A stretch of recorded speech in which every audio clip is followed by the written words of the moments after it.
Welcome back to the continuation of the story of Sayyida Khadijah. Now, she was positive in speech, but that was not it. Immediately, she took him to her cousin, Waraq ibn Nawfal. Why is that? She knew that that's the best person to give the support needed at that moment. Moment of fear, moment of disbelief, and what she wanted and expected absolutely happened. Because immediately, Waraq ibn Nawfal said to him, what you are telling me and who came to you is the same one who came to Sayyidina Musa. Waraq ibn Nawfal was not a Muslim, but he read the books.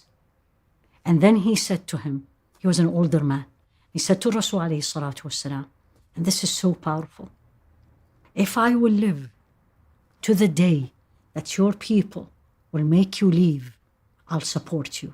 And the Rasul alayhi salatu wasalam, with all his noble characters, will they let me out? Will they push me out? أَمُخْرِجُونِي هُمْ? And he said, no one brought to his nation what you are bringing, but they will let him leave. Not let him, actually. They will push him to leave. She took him back. And now look at the second reason why she is a special woman in dunya, in this life, and the special woman in akhirah. She was the first person, not the first woman, the first person, the first human accepted Islam. What an honor. But every honor comes with responsibility. What did she sacrifice?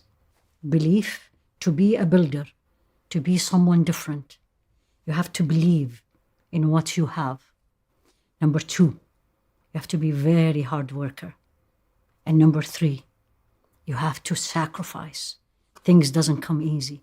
This is a noble woman, a rich woman. And then what happened to her? Went through famine.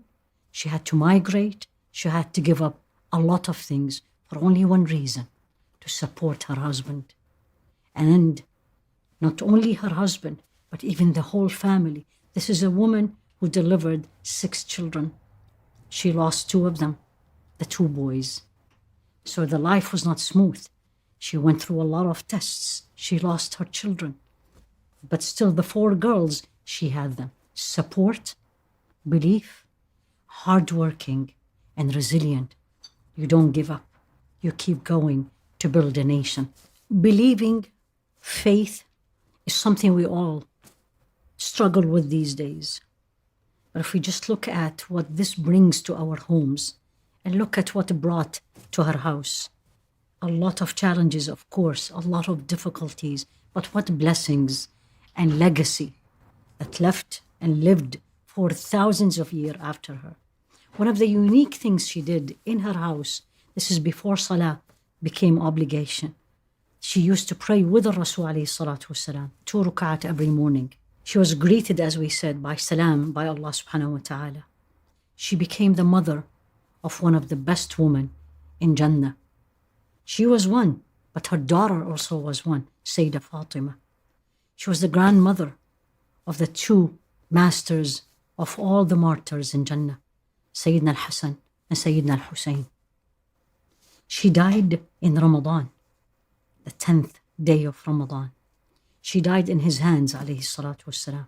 And she actually died as a result of the famine she went through and the difficulties she went through, just because she's a believer. He actually laid her down in her grave, he alayhi salatu wassalam, by himself. And he personally supervised the preparation of her grave, alayhi salatu wassalam wa alayhi salam. Uniqueness after she died is the non-ending feelings and love he had, alayhi salatu wasalam, for her for years after she died. Whenever she is mentioned, his face changes. Her sister one day came in, and this is reported by Sayyida Aisha. Her sister came, knocked on the door, and Sayyida Aisha said, he said, let her be Hala. So he was hoping that the person who's going to come and enter the house, this is years after, this is in Medina, that it is Hala, her sister. And when she entered, his eyes filled with tears. This is love. His love to her was legendary, to the point that Sayyida Aisha used to say, I have never had jealousy to a woman I have not seen, but it's Sayyida Khadijah. And one day she said to him, why you keep remembering her? Why you keep anything is given to him as a gift? He made sure that some of it goes to her family or to her friends. And then he said to her, to Sayyida Aisha, who's another beloved woman to him, and he said, don't hurt me by saying anything about Khadijah. What a love is this? What a woman she is.